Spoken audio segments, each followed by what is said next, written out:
Welcome to MMORPG.com's The List. We're updating this old column to be both written and a fancy video, and for the inaugural take on an old favorite, we're going with a topic that's sure to stir some discussion: the best MMOs of 2013. Well, so far, anyway. We're going to count down the top 7 MMOs of the year through the first several months. And at the end of 2013, we'll look back at this list and see just how well our picks fared, and whether we need to change our minds and pick different games for our annual Best of the Year awards.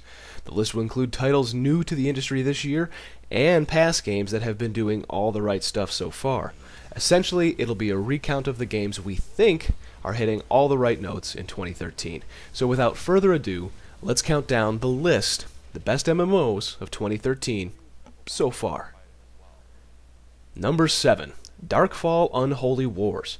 Aventurine's Darkfall Unholy Wars may have its share of rough spots, but few players who pick it up can deny that the Greek studio's take on all-out kill-or-be-killed clan warfare is a concept worth holding on to in the MMO space. It's definitely niche, and it definitely needs a coat or two of polish, but the follow-up to cult hit Darkfall is ripe to claim and dominate the throne of the MMO for the discerning hardcore. Full loot PvP, high seas brutality, and keep battles are just a few of this gem's unique and much welcomed MMO staples. Number 6. Age of Wushu. Age of Wushu came out of nowhere, okay, well maybe out of China, to offer an innovative and deeply addictive quasi-sandbox MMO. It's based on the historical aspects of ancient China with a flair for the fantastic that evokes the best moments of films like Crouching Tiger, Hidden Dragon.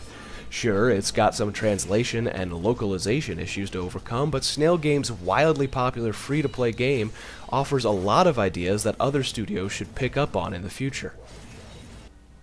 Number 5. The Secret World.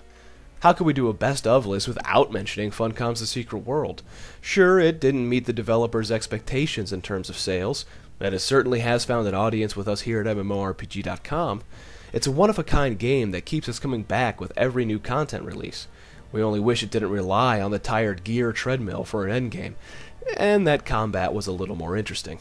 Other than those issues, TSW is our pick for the most underappreciated MMORPG, and one that deserves to at least be played once by any MMO gamer. Number 4. Star Wars: The Old Republic. Blasphemy, you say. We're putting Star Wars: The Old Republic on a best-of list. Alert the authorities, stop the presses, go arrest Bill Murphy.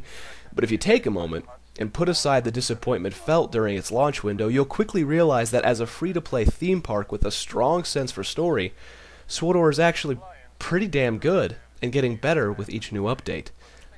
Your mileage may vary. Number 3. Neverwinter. We were initially blown away by Neverwinter when given a first look at PAX East a couple years back. We remain highly impressed by Cryptic and Perfect World's free-to-play D&D themed MMO. Its Foundry toolset is the sort of user-generated content we want to see in every game from here to eternity, and its action combat is very addictive. It has its faults, no doubt. We're looking at you, cash shop, and lack of immersion. But Neverwinter is proving to be the perfect pickup MMO. The kind of game you can play for 20 minutes if it's all you've got, and feel like you accomplished something worthwhile. The future is bright for this one, so long as they rein in that cash shop. Number 2. EVE Online. A perennial favorite of staff and readers alike at MMORPG.com, EVE hits our list for 2013 because it's the only MMO we can point to that is still growing after 10 years of live existence. It may not be the juggernaut that is World of Warcraft in terms of wide appeal, but EVE's consistent growth and broad-ranging ideals towards what an MMO should be and what it could be show exactly why CCP's flagship title keeps garnering new fans. We're stoked to see what we'll say about the EVE universe in 2023. And number 1. Guild Wars 2. Big shocker, right? Our highest scored MMO is also our current best MMO of 2013. Even if you're not a fan of ArenaNet's sequel, you'll be hard-pressed to deny that the team's dedication to adding to and improving their game is second to none. In the 6+ months since its launch, Guild Wars 2 has added more content and features than any other MMO on this list in the same amount of time. And there are no signs of the pace slowing down. In fact, they only seem to be speeding up their output to every 2 weeks as opposed to every month. Oh, and all of it has been for free, too. Let's not forget that. We wish more developers offered this much value with your purchase and gave you so much quality content for so little investment. ArenaNet stands head and shoulders above the pack for 2013 so far, but there are some big titles coming out in the rest of the year.